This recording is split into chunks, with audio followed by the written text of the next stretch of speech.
Yesterday, we went to the North Branch of the Berkeley Public Library, and I found this gem by Poet Laureate, now deceased Poet Laureate, Seamus Heaney, Irish poet, in his translation of Vergil's Aeneid, Book 6. I thought this would be a great opportunity to work on some translation techniques. Now, Seamus has his English translation here, but he also included the Latin. So I thought we could go over this and do the first couple lines here as a translation approach. Now remember, these are written in hendecasyllabic. Each line is da-ditty-da, ditty-da, ditty-da, ditty-da, ditty-da, da, with variations. So, sic fatur lacrimans, classiquemit ditabenas. So, remember the E drops when two vowels, they just elide. They just kind of crunch together. Et tandem Euboïcis, Cumaram adlabitur. So, it sounds beautiful. And poetry can sometimes be complex and a little harder than prose, although sometimes not, depending on who you're reading. But remember, let's just start with the words. What do these words mean? Let's just go word by word. And we're not going to pay attention to the endings of the words. Remember, the endings are what really give us all the ultimate meaning of this. But we want to be able to feel the Latin, right? So let's just go word by word. Thus speak, crying. Ship and, remember que at the end means and. Ship and, let's go. Mitto means to to send in, to let go, really, to let out. Reins, like horse reins, but this is for a classis, this is for ships. Remember, Aeneas is sailing and on his way to Rome. Now, in Book 5, he had just lamented one of his crew died, I believe. So now let's pay attention to the ends a little bit here. Now that tour ending, fatur, sic fatur, that means he. That means he. Just like the T here, look at that, mitit. T means he. And we're going to see another tour, adlabitur. There, that all means he or it or she. So thus he speaks. Now look at that ans ending. We know that ns is an ing in English, and lacrima is a tear, but this is the verb, so this is crying. Thus he speaks, crying. And what does he do? And emitted, he lets go the habenas, the reins of the ship, the classes. And you can look all these words up, pretty easy to look up, right?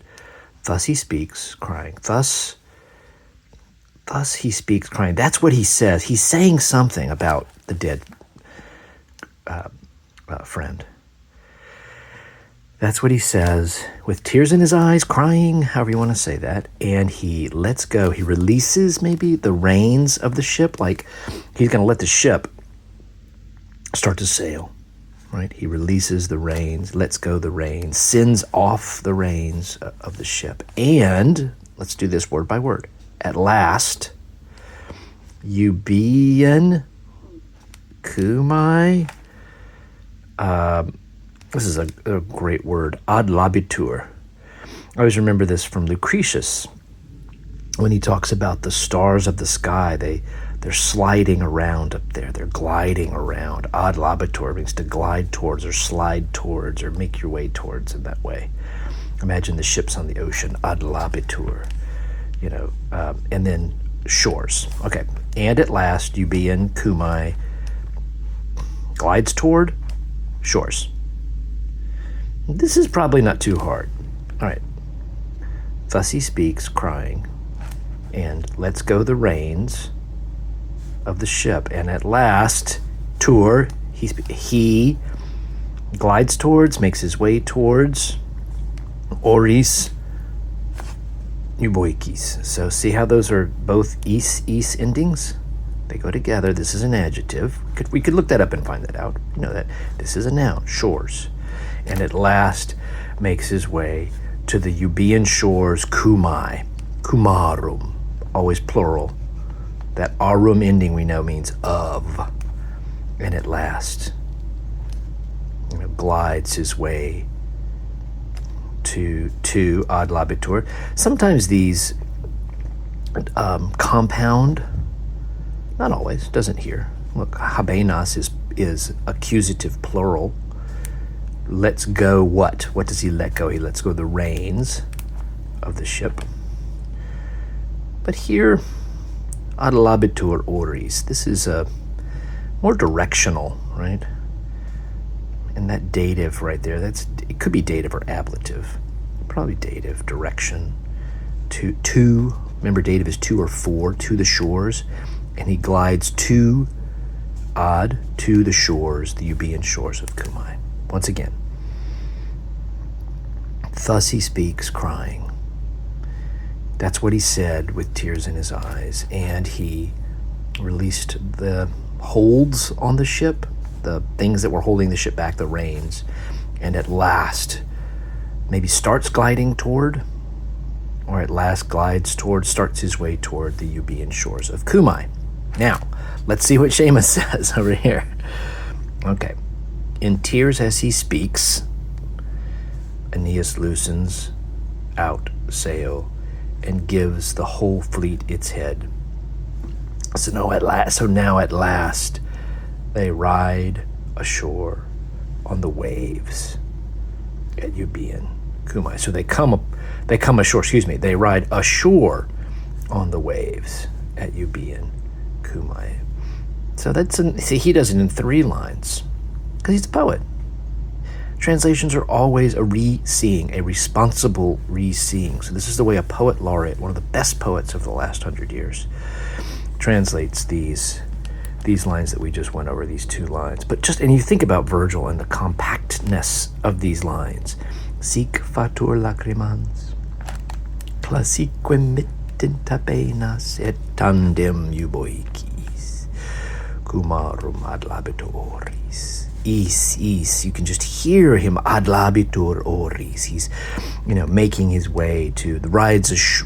He says they ride ashore on the waves. They ride ashore on the waves, right? Et tandem adlabitur. So he's taking rides ashore on the waves with adlabitur, that gliding up to adlabitur oris. So there's so much scenery in this one word. If you know the word, spend time with your dictionary. Adlabitur oris. So anyway, but that's a way. Remember, go word by word, and then look at the endings, and then you'll just it will begin to unfold for you. But then just always go back and read just the Latin, and let the Latin and the image in your mind. No English. Just the image, sic fatur lacrimans. You can see him standing there, crying, speaking about his lost colleague. Classique emittita penas. You can see him,